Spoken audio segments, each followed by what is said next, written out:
Okay, great. Rocky Mount. Rocky Mount, great. And so what brought you all to Booker T. Washington National Monument today?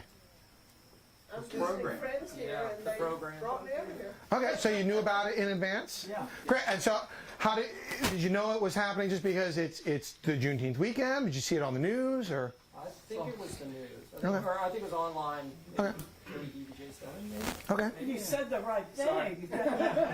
Well, we've had some several press outlets cover it, and I know we were in the Roanoke Times and Smith Mountain Lake Journal. It may have been the Roanoke Times. Okay, great. But news somehow. And have you guys been to Booker T. Washington before? Once? Okay. Great. Well, thanks for coming out today. Thank you. I think we picked a great day. The author of the book gave a Yeah. great presentation. Yeah. I thoroughly enjoyed meeting this lady here that's the president of the Friends of Booker T. Friends Yep. of Booker T Society. But you too can become one. Well, and then at 1 o'clock we have an amazing presentation on the connection between Appomattox Courthouse National Historical Park and Booker T. Washington National Monument. I have it on good authority that the ranger giving that program is phenomenal. I mean, just phenomenal. Where is that going to be? That's going to be in the theater. Yep. So that'll be in the air conditioning. And you personally know the ranger that's going to be giving I do. Great guy. You know, I've known him for all my life.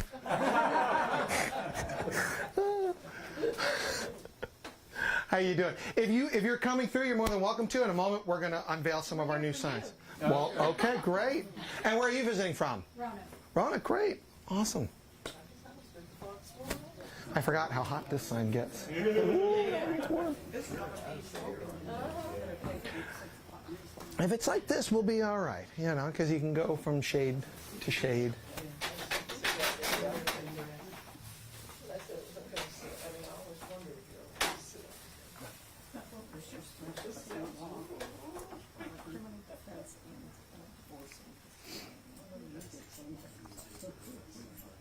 Give me 1 second, Linda. I just want to pop in.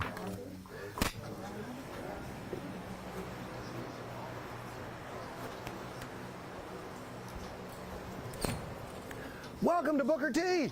So we have a program that's starting literally in 5 seconds at noon. We're just going to unveil some new signs. If you want to come and be a part of that, you're more than welcome to. If you want, we have our exhibits where you can talk to any one of these rangers, and we have an amazing craft as well. Up to you. Just wanted to let you know that we're going to do this sign dedication. All right.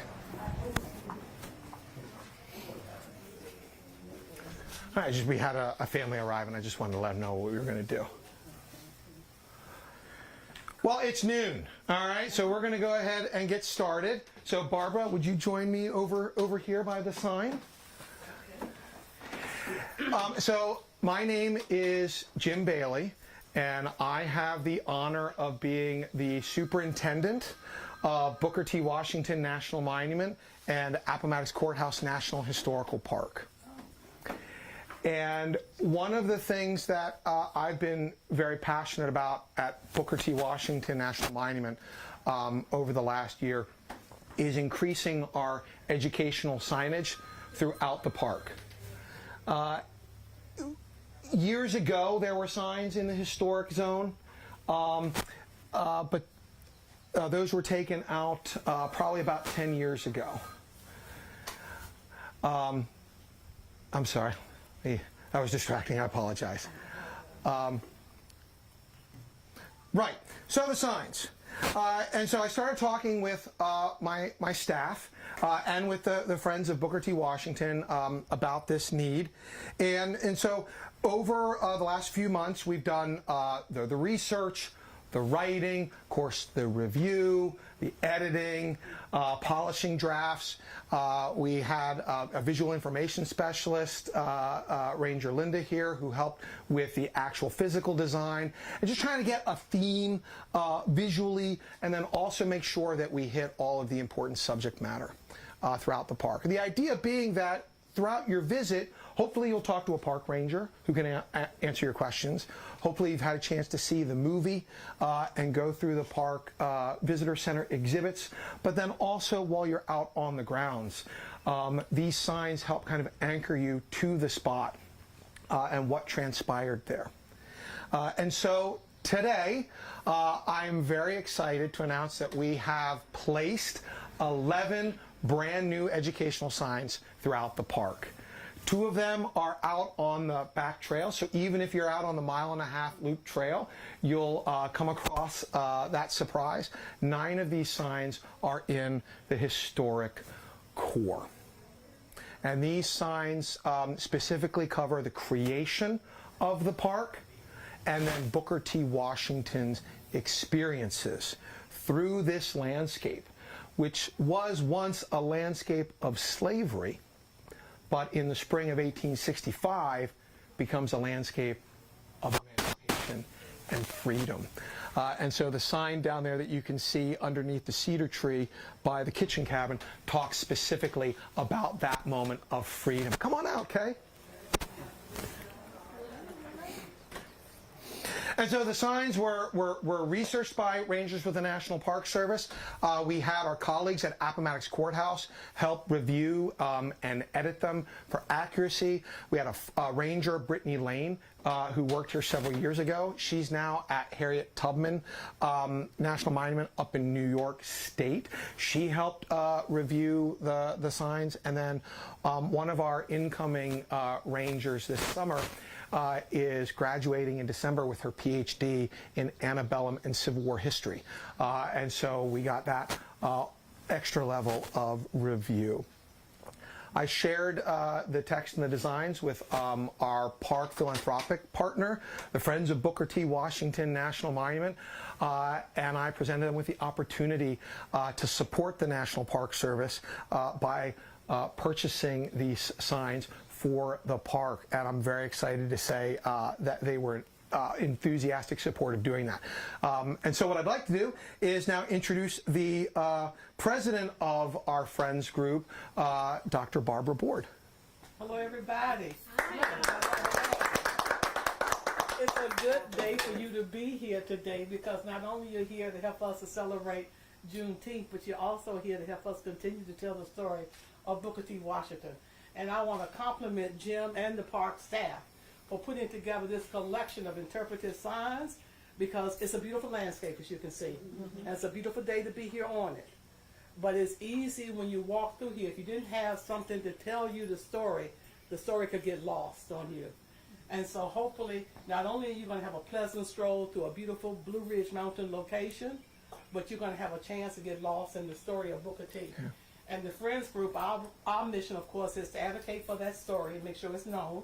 It's a story worthy to be known, and to support the park in ways that we can, and volunteerism and resources like we've done to help with the acquisition of the signage. So, Jim, I've looked at some of them.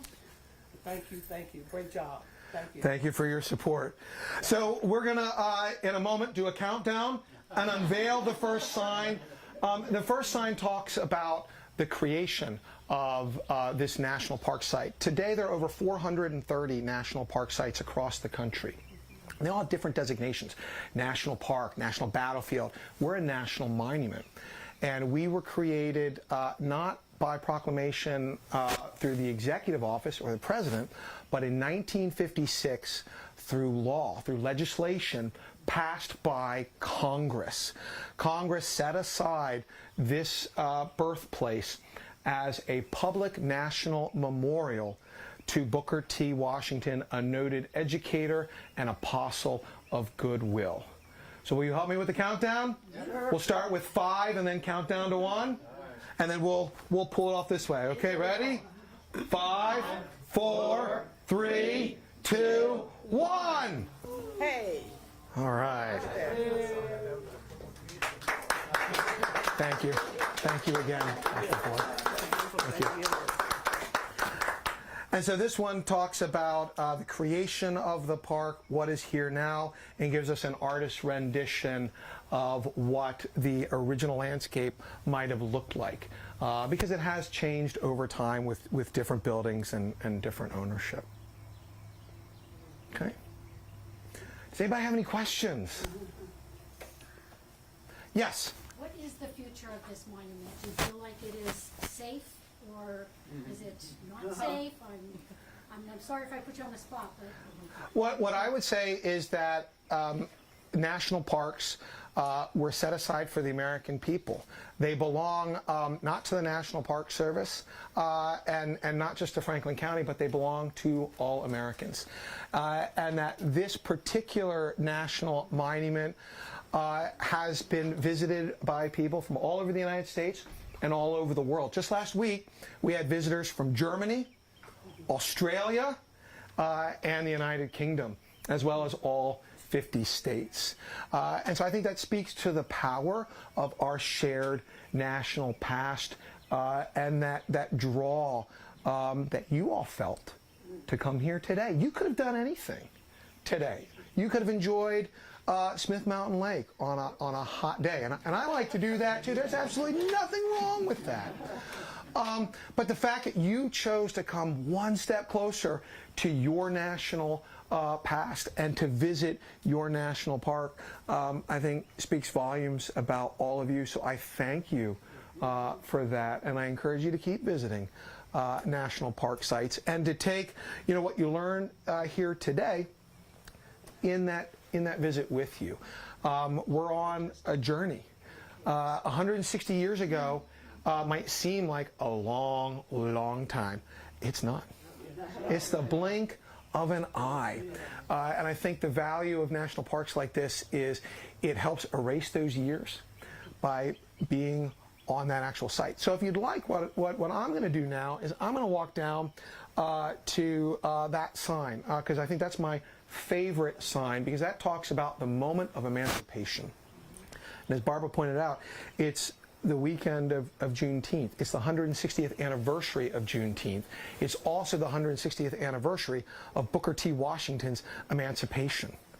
And we're not in Texas, where General Gordon Granger issued General Order 3 and the proclamation that started what becomes known as June 19th, Juneteenth.